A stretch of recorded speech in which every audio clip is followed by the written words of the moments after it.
Le vaillant petit tailleur. Par un beau matin d'été, un petit tailleur confectionnait une chemise, assis près de sa fenêtre ouverte. C'était un petit tailleur très ordinaire qui menait une vie toute simple. Mais il rêvait de gloire et d'aventure. Un jour, songeait-il tout en cousant, je serai célèbre dans le monde entier. Comme ses rêves lui avaient creusé l'appétit, il prit une grosse tranche de pain, y étala une épaisse couche de confiture et y mordit à belles dents. Puis, il posa la tartine à côté de lui et reprit son travail.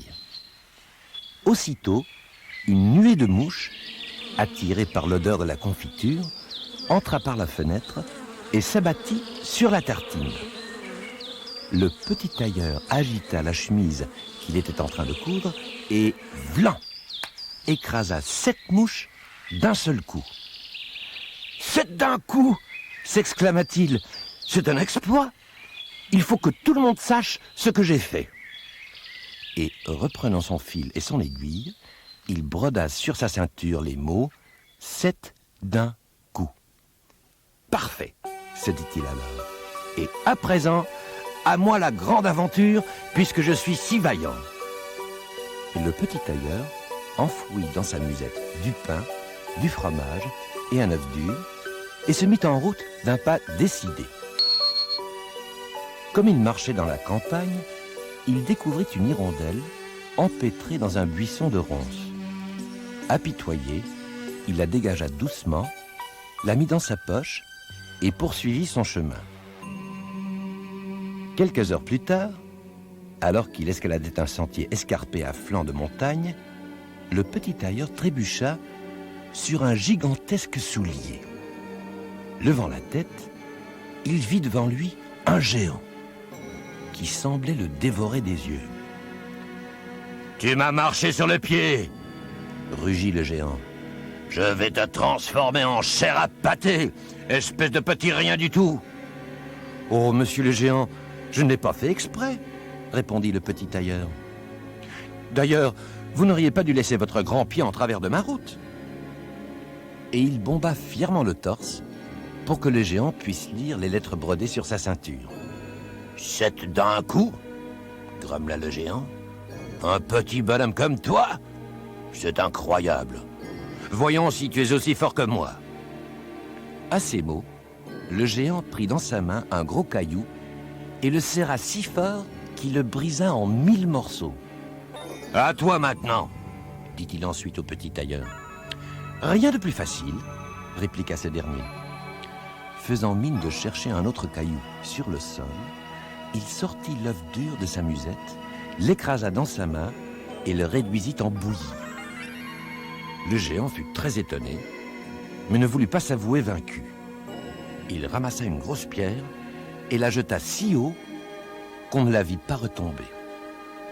« Fais-en autant !» dit-il au petit tailleur. « Rien de plus facile !» s'écria celui-ci. Il sortit alors l'hirondelle de sa poche et la lança en l'air. L'oiseau s'envola à tire-d'aile et disparut bientôt derrière les nuages. Plein d'admiration, le géant invita le petit tailleur chez lui pour le présenter à ses frères. « Peux-tu m'aider à rapporter du bois pour le feu ?» demanda-t-il en arrachant un arbre entier. « Bien sûr, monsieur le géant, » répondit le petit tailleur. « Vous n'avez qu'à porter le tronc. Moi, je porterai les branches. » Mais, au lieu de soulever sa part du fardeau, il s'assit tranquillement sur l'arbre, laissant le géant peiner tout seul sous le poids. « Que ce chêne est donc lourd !»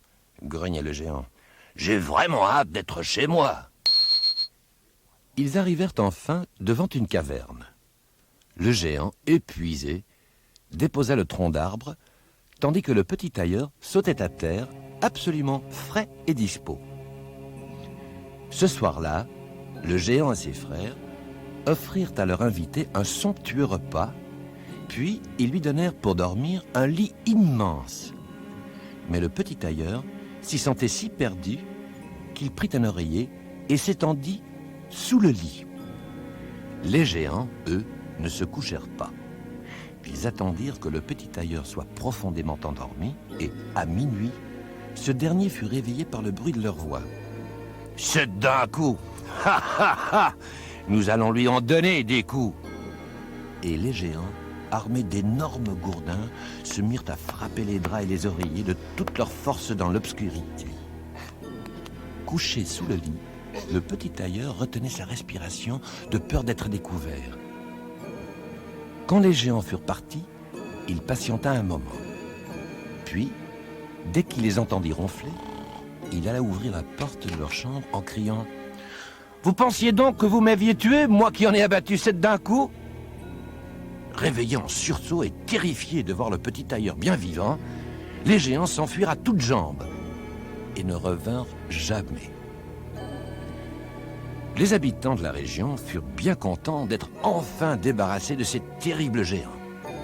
Ils racontèrent partout les exploits du vaillant petit tailleur, si bien que le roi lui-même finit par en entendre parler. « S'il peut en tuer 7 d'un coup, se dit le roi, il n'aura aucune difficulté à vaincre les 2 ogres qui sèment la terreur dans la forêt. Je vais le nommer général de mon armée. » Quelques jours plus tard, le petit tailleur s'enfuit avec les soldats du roi jusqu'à la lisière de la forêt. Après leur avoir demandé de l'attendre, il ôta sa veste, retroussa les manches de sa chemise et s'avança tout seul dans la futaie. Les 2 ogres dormaient au pied d'un arbre. S'étant rempli les poches de cailloux, le petit tailleur y grimpa. Installé sur une branche, il laissa alors tomber un caillou sur la vaste poitrine d'un des ogres qui sursauta. « Qu'est-ce qui te prend ?» grogna-t-il à l'adresse de son ami. « Quoi? Mais je t'ai rien fait !» répondit l'autre en se rendormant aussitôt. Le petit tailleur lança alors un autre caillou qui vint frapper le nez du 2e ogre. « Vas-tu me laisser tranquille ?» grommela celui-ci. « Je te dis que je n'ai rien fait !» De nouveau, le petit tailleur fit tomber un caillou sur le premier ogre. Ce dernier, fou furieux, bondit alors sur ses pieds et secoua son ami. « Tu m'as frappé 2 fois, imbécile !»« Je te dis que non !» rugit l'autre. « Et moi je te dis que si !» répliqua le premier. Tous 2 se mirent alors à hurler de plus en plus fort. Puis, ils commencèrent à se battre sauvagement. Les soldats du roi, restés à l'orée de la forêt, tremblaient de peur. À la tombée de la nuit, les bruits et les hurlements cessèrent enfin et une petite voix se fit entendre. « Vous pouvez venir, j'ai terminé !» Les soldats, stupéfaits, trouvèrent le petit tailleur debout, les mains aux hanches, un pied sur chacun des ogres. La renommée du vaillant petit tailleur s'est répandue comme une traînée de poudre, au point que le roi commença à redouter ce terrible vainqueur de géants. Il fit alors appeler le petit tailleur et lui dit « Une licorne vit dans la forêt. Elle a tué mes meilleurs soldats. Je te demande de la capturer.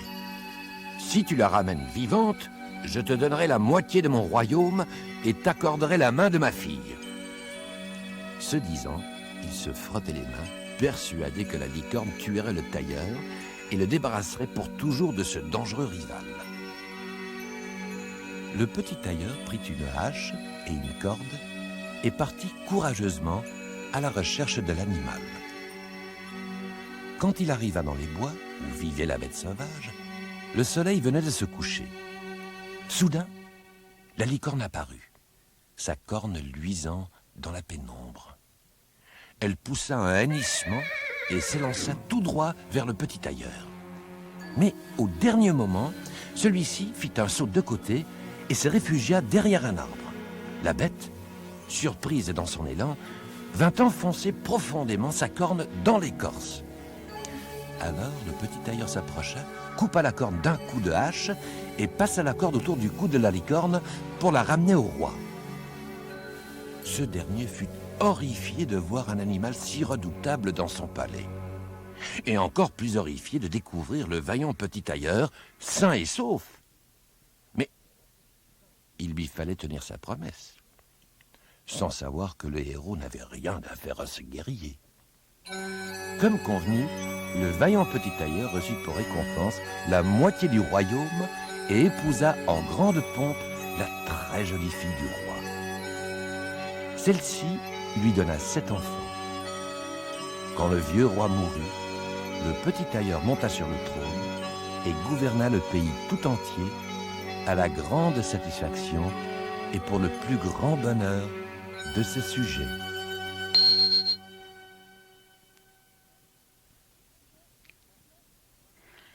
Le souhait du roi Midas. Le roi Midas était très riche et il possédait de grands trésors. Mais il aimait l'or à la folie et en voulait sans cesse davantage. Il passait des journées entières, enfermé dans son palais, à compter et recompter sa fortune. Ce jour-là, il se livrait, comme chaque jour, à son occupation favorite, lorsqu'il aperçut par la fenêtre un vieil homme endormi sous un arbre. Quand l'étranger se réveilla, Midas reconnut en lui Silène, un membre de la cour de Dionysos, le dieu du vin. Très honoré de sa visite, le roi Midas l'invita chez lui et le reçut magnifiquement pendant 10 jours avant de le reconduire chez Dionysos sur le mont Olympe. Là, ils trouvèrent le dieu dans sa vigne. « Je te suis très reconnaissant, » déclara Dionysos. « Silène est un vieil ami très cher et tu lui as témoigné une grande gentillesse. Demande-moi ce que tu veux comme récompense et tu l'auras. » Midas, n'osant croire à sa chance, songea aussitôt à l'or. C'était là tout ce qu'il désirait. De l'or, encore plus d'or, toujours plus d'or. « Je voudrais que tout ce que je touche se change en or, déclara-t-il. « Soit, répondit le dieu, je comblerai ton vœu. Mais tu regretteras bientôt ton avidité.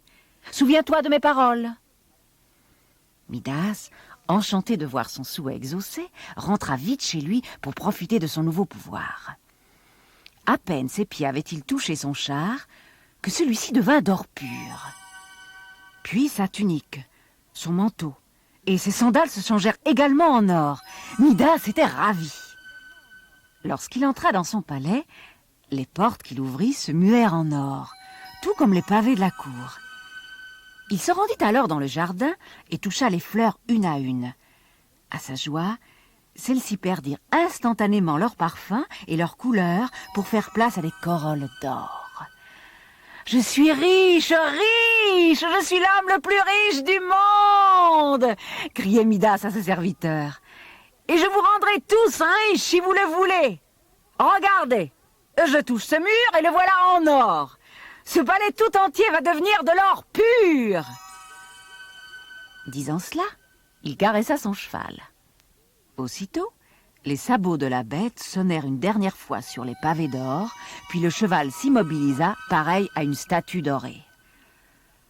Midas se dirigea alors vers sa bibliothèque, lentement, car ses habits d'or commençaient à lui paraître bien lourds.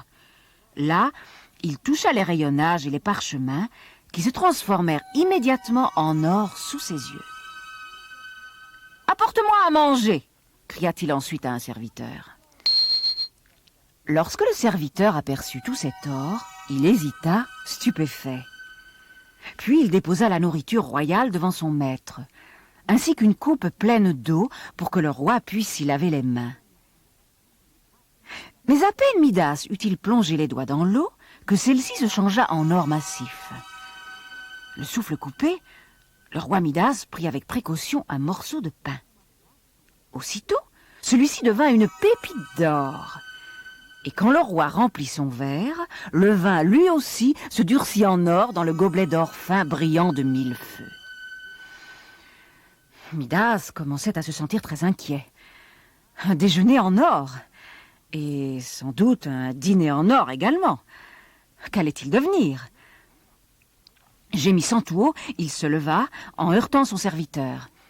Mais celui-ci ne bougea pas. Immobile comme une statue, il fixait le roi Midas de ses yeux d'or. Car lui aussi s'était transformé en or de la tête aux pieds. À cet instant, les 2 enfants du roi entrèrent dans la pièce. Midas, qui les aimait plus que tout au monde, plus encore que son or, essaya de les arrêter.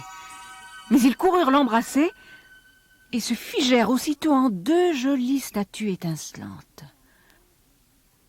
Alors, des larmes coulèrent des yeux du roi. et tombèrent sur le sol en autant de gouttelettes d'or. Midas était désespéré. Il se tordait les mains en pleurant. Pour ne plus voir tout cet or, il se précipita hors du palais. À cet instant, Dionysos lui apparut. « Alors, Midas, demanda le dieu, que penses-tu de ton souhait? As-tu assez d'or à présent ?»« Oh Dieu, je suis bien malheureux, répondit le roi. « Bien malheureux, s'étonna le dieu. N'as-tu donc pas tout ce que tu désires ?»« L'or n'est pas tout, répondit Midas. J'ai perdu mes chers enfants, que j'aimais plus que tout au monde. Je t'en supplie, Dionysos, débarrasse-moi de ce terrible don. » Dionysos sourit en voyant combien le roi Midas avait changé en un seul jour, et il eut pitié de lui. « Va te plonger dans le Pactole, le fleuve qui coule derrière le palais, et emporte une cruche avec toi. Tu arroseras de cette eau tout ce que tu voudras changer à nouveau. » Dionysos disparut, Midas courut jusqu'au fleuve. Arrivé sur ses bords, il hésita. Et si l'eau allait elle aussi se transformer en or? S'agenouillant, il prit quelques gouttes dans le creux de sa main et s'en aspergea. Peu à peu, sa tunique redevint légère et douce, tandis que des paillettes d'or glissaient dans le fleuve. Timidement, Midas toucha alors un brin d'herbe, qui resta de l'herbe. Alors le roi saisit la cruche qu'il avait apportée et qui s'était instantanément transformée en or, et la plongea dans le fleuve, où elle redevint une simple cruche de terre. Tout joyeux, Midas la remplit d'eau et courut vers le palais. Son premier soin fut d'arroser les 2 statues d'or qui étaient devenues ses enfants. Aussitôt, ceux-ci se jetèrent en riant dans ses bras et le couvrirent de baisers. Ensuite, Midas courut inlassablement du fleuve jusqu'au palais et du palais jusqu'au fleuve. Chaque fois, il remplissait sa cruche pour en arroser tout ce qu'il avait changé en or. Il aspergea ainsi son serviteur, puis son cheval, puis les murs et le sol du palais, puis les pavés de la cour, et les livres de la bibliothèque, et les fleurs du jardin. Il ne s'arrêta que lorsque tout autour de lui eut enfin retrouvé son aspect normal. Mais le fleuve, derrière le palais, continua de charrier des paillettes brillantes, empêchant pour toujours le roi Midas d'oublier son néfaste souhait. Hans et la petite sirène. Ida la brune se tracassait toujours pour tout. Elle s'en faisait pour son fils Hans, qui avait constamment l'air de rêver et marmonnait dans son coin toute la journée. Elle se plaignait aussi que les cheveux du garçon fussent éternellement mouillés et décoiffés. Et elle se faisait du souci pour Fred, son mari, qui était pêcheur, mais ne gagnait pas assez d'argent pour nourrir les siens. Un soir, Ida eut cependant une véritable raison de s'inquiéter. Au lieu de rapporter du poisson, Fred ramena à la maison une petite sirène. Celle-ci était très jeune. Elle avait de longs cheveux soyeux et une queue toute brillante. Fred déposa la petite sirène sur la table, au milieu de la nappe. « Qu'en penses-tu, femme ?» demanda-t-il fièrement. « N'est-elle pas jolie ?» Ida se plaignit d'abord de ce que sa belle nappe allait être toute mouillée. Puis elle prit peur, car elle avait entendu dire un jour que les sirènes portent malheur. Se tordant les mains nerveusement, elle interrogea son mari. « Où l'as-tu donc trouvée ?»« Elle nageait dans la rivière, dit Fred. Je l'ai pêchée par erreur, croyant que c'était un poisson. Je l'ai apportée pour Hans. Je me suis dit qu'elle l'amuserait. » À ces mots, la petite sirène fondit en larmes. « Je ne veux pas jouer avec un petit garçon, » sanglotait-elle. « Je veux aller dans un cirque. » Fred et Ida se regardèrent d'un air étonné. « Elle ne veut pas jouer, » s'exclama Fred. « Elle veut aller dans un cirque, » s'écria Ida. « C'est pour cela que je nageais dans la rivière, » expliqua la petite sirène. « Je me dirigeais vers la ville. » Entre-temps, le bruit avait réveillé Hans, qui vint voir ce qui se passait. Lorsqu'il aperçut la petite sirène qui pleurait et qu'il entendit ce qu'elle voulait faire, il l'entoura de ses bras et essaya de la consoler. Il la comprenait si bien, car lui aussi rêvait d'aller travailler dans un cirque. Il l'avoua à la petite sirène, qui finit par sécher ses larmes avec un coin de la nappe. Elle dit alors qu'elle s'appelait Nacre. « Nous trouverons bien une solution, » affirma Fred. « Ce soir, elle dormira dans la bassine. » Ce lit convint à la petite sirène et bientôt, on n'entendit plus aucun bruit dans la maison. Tout le monde dormait, sauf Ida, évidemment. Elle était terriblement préoccupée. Elle secoua son mari. « Fred, as-tu une idée de ce que nous allons faire ?» Mais Fred se retourna et se rendormit paisiblement. Ensuite, Ida commença à se poser des questions à propos du petit déjeuner. Qu'est-ce que Nacre allait manger? Puis, elle pensa à Hans. Comme c'est étrange qu'il ne nous ait jamais fait part de son désir de travailler dans un cirque. Serait-ce pour cela qu'il est toujours si rêveur? Se demanda-t-elle. Le lendemain, dès que Fred ouvrit les yeux, Ida questionna. « As-tu trouvé une solution ?»« Eh bien, oui, » répondit Fred, et il partit pour la ville. La nuit était presque tombée lorsqu'il revint.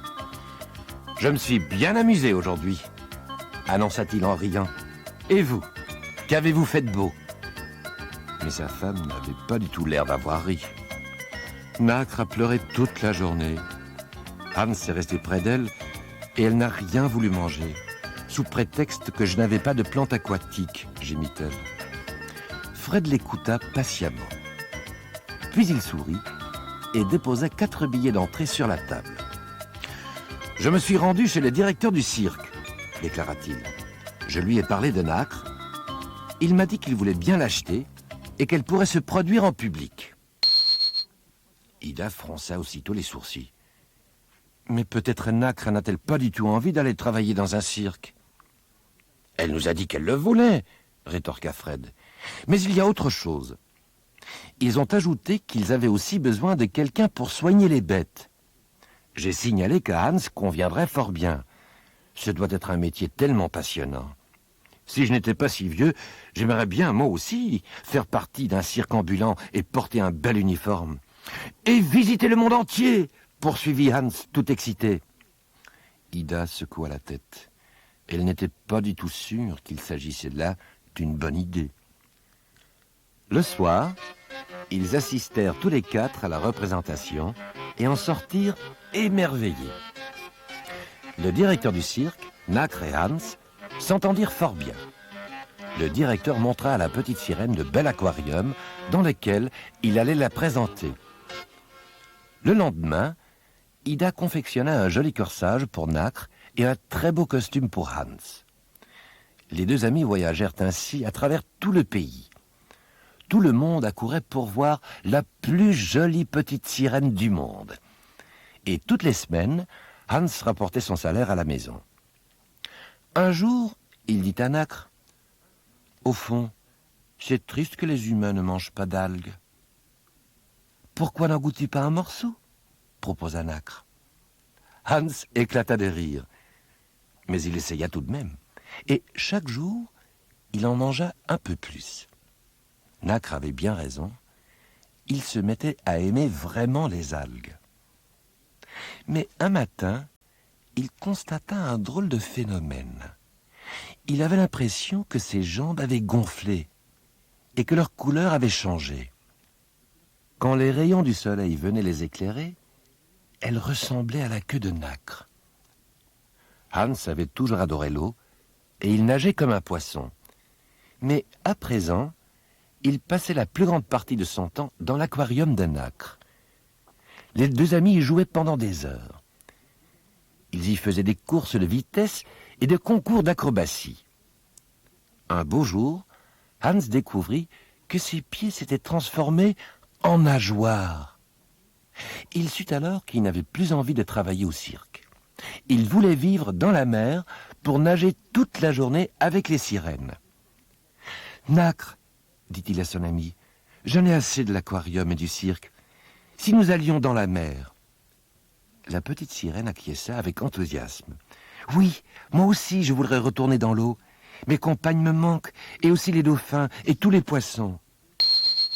Chaque soir, l'aquarium était nettoyé. L'eau s'en écoulait dans la rivière par un gros tuyau. Ce soir-là, Hans et Nacre s'accrochèrent bien fort l'un à l'autre et se laissèrent emporter par le courant jusque dans la rivière. Puis, ils nagèrent ensemble vers la mer. Le directeur du cirque se rendit chez Ida et Fred pour leur annoncer que Nacre et Hans avaient disparu.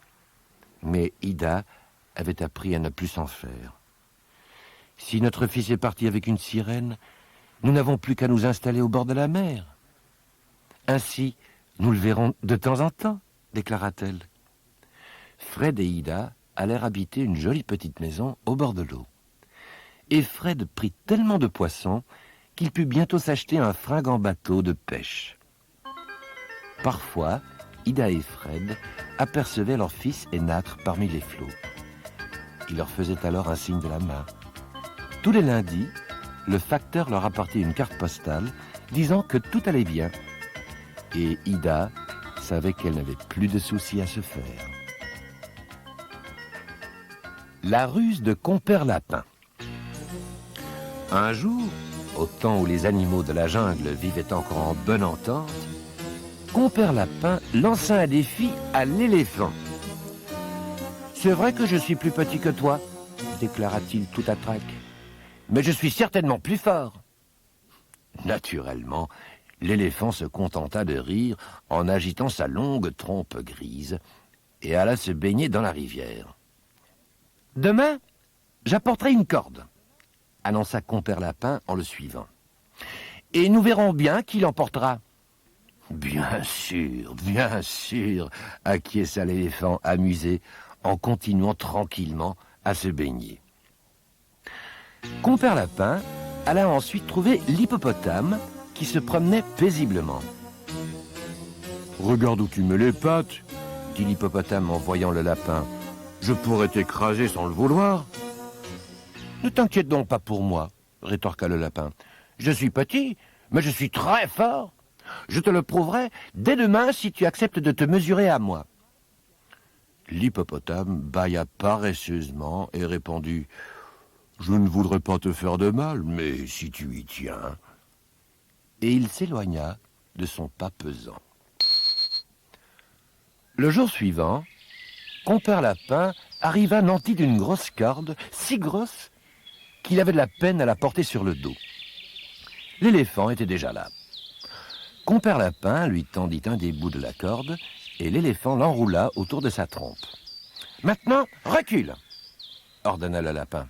« Quand la corde se tendra, tu te mettras à tirer aussi fort que tu le pourras. » Pendant que l'éléphant reculait, Compère Lapin courut donner l'autre bout de la corde à l'hippopotame. « Recule !» lui cria-t-il. « Moi, je cours saisir l'autre bout. Ensuite, tire aussi fort que tu le peux. » Aucun des deux partenaires ne se méfia. L'hippopotame mit la corde dans sa gueule, serra fortement les mâchoires et s'enfonça dans la jungle. À chacune des extrémités, l'éléphant et l'hippopotame se mirent alors à tirer doucement pour ne pas faire mal au lapin. Soudain, la corde vibra et s'éleva au-dessus du sol. « Tiens, qui aurait pensé que ce petit compère fût si fort ?» se dit l'éléphant en tirant un peu plus. « Personne n'aurait pu deviner que ce lapin eût tant de force, » pensa l'hippopotame, qui se mit à tirer plus fort. « Que se passe-t-il? Il m'a presque fait chanceler !» s'écria l'éléphant.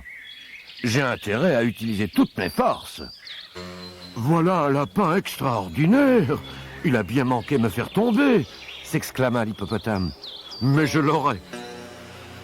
L'éléphant et l'hippopotame, qui commençaient à se sentir vexés, rassemblèrent alors toute leur énergie. Leurs grosses pattes bien enfoncées dans le sol, ils luttèrent, peinèrent, haletèrent.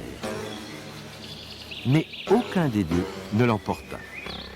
Au bout de 3 jours, Compère Lapin trouva le jeu très ennuyeux. sans se montrer ni à l'éléphant ni à l'hippopotame, il se mit à ronger la corde. Tout à coup, avec un craquement sonore, celle-ci cassa. L'éléphant partit à la renverse et alla s'écraser dans un buisson d'épines. De son côté, l'hippopotame s'écroula et s'enfonça dans l'eau boueuse de la rivière. Depuis ce jour, rien ne fut plus jamais pareil dans la jungle. L'éléphant déracine les arbres pour montrer qu'il est tout de même plus fort que Compère Lapin. Quant à l'hippopotame, il se cache tout le jour dans l'eau, tant il a peur de voir arriver son rival. Et il est encore si fâché qu'il souffle de grosses bulles.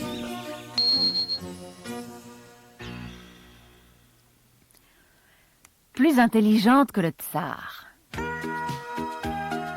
Jadis, il y a bien longtemps de cela, l'empire de toutes les Russies était gouverné par un tsar.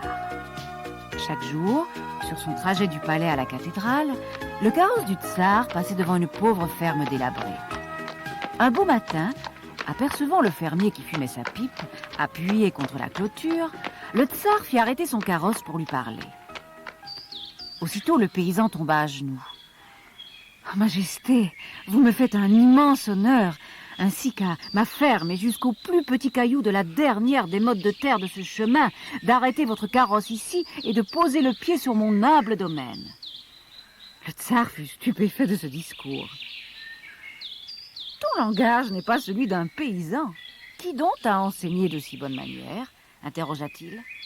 « Ma fille dit que les mots sont notre plus grande richesse et que je dois m'en servir au mieux, » dit le fermier. «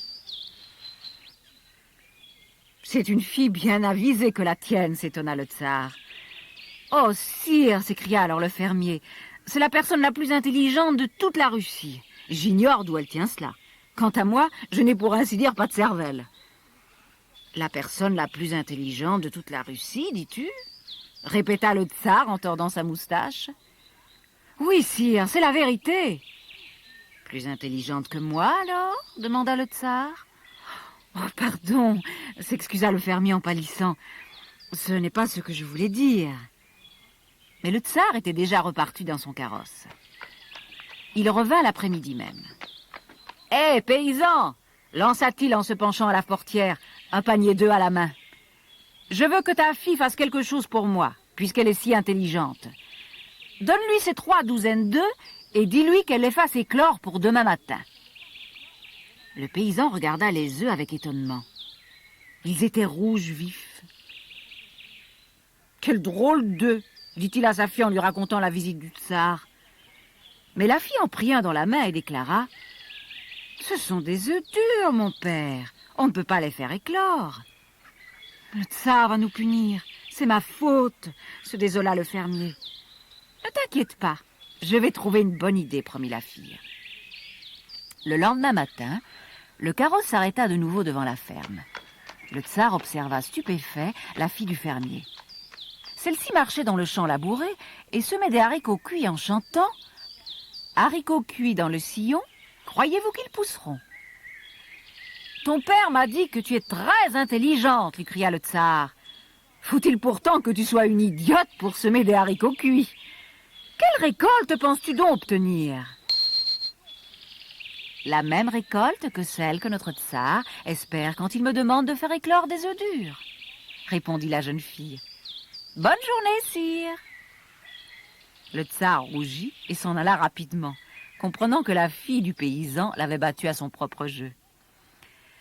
Le lendemain, le fermier, en ouvrant la porte de sa chaumière, trouva une bobine de fil ainsi qu'une carte bordée d'or sur laquelle le tsar avait écrit « Dis à ta fille de me tisser avec ce coton 2 voiles pour mon navire impérial. Si elles ne sont pas prêtes pour demain, vous irez tous 2 en prison. » Le vieux fermier s'arracha les cheveux de désespoir. « Qu'allons-nous faire, ô ma fille ?» soupira-t-il.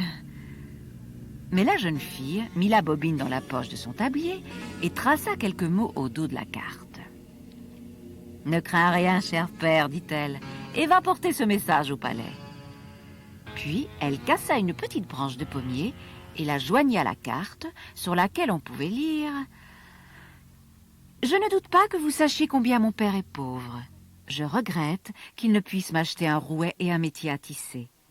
Mais si le bon tsar pouvait m'en fabriquer avec le bois de cette branche, je serais très heureuse de lui tisser des voiles à partir d'une simple bobine de fil.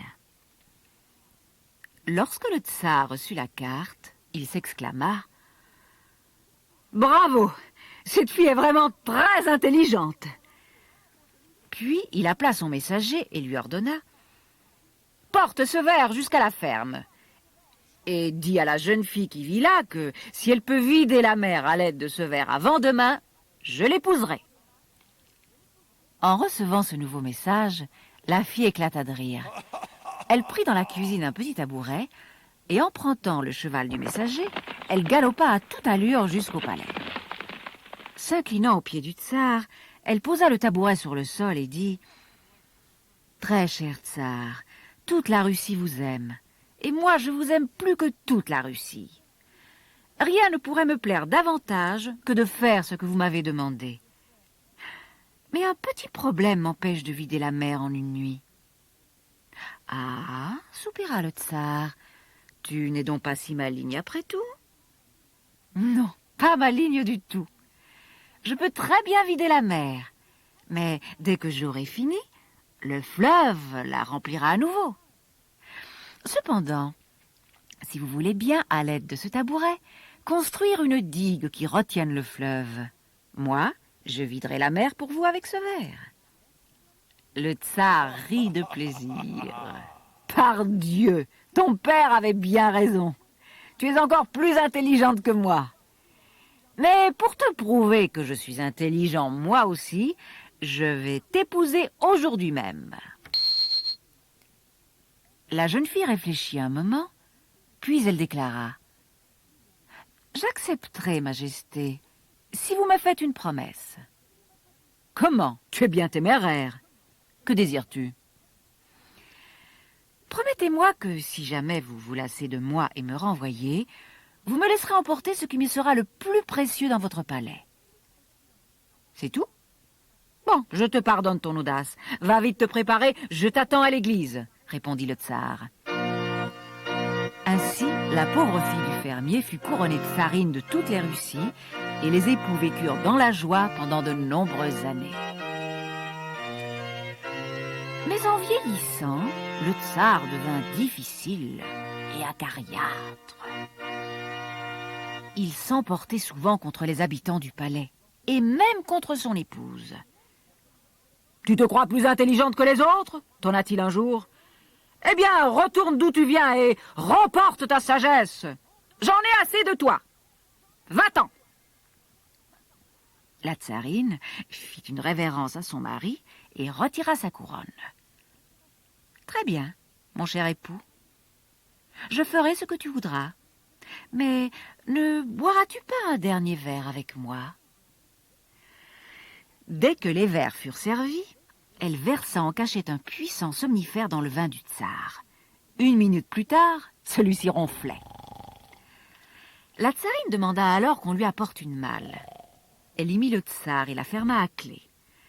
Ensuite, elle appela les serviteurs et leur fit charger la malle sur un chariot. Ayant retiré sa belle robe, elle revêtit ses habits rapiécés d'autrefois, puis elle conduisit le chariot jusqu'à sa vieille ferme. Lorsque le tsar se réveilla, il était étendu sur un matelas de paille, à même le sol de la misérable chaumière. À côté de lui, sa femme ravaudait du linge. « Que fais-je ici ?» hurla-t-il. « Comment as-tu osé enlever le tsar de toute l'air Russie? J'aurai ta tête pour cela, misérable créature !»« Mais, mon cher mari, » répliqua la tsarine en levant la tête de son ouvrage, « tu m'as promis, le jour de notre mariage, que si jamais tu me chassais, je pourrais emporter avec moi ce que je chérirais le plus dans le palais. Eh bien, c'est toi que j'ai choisi. » Alors seulement le tsar comprit sa chance d'avoir une femme aussi sage et intelligente. Tous deux regagnèrent leur palais et y finirent leur vie très heureux.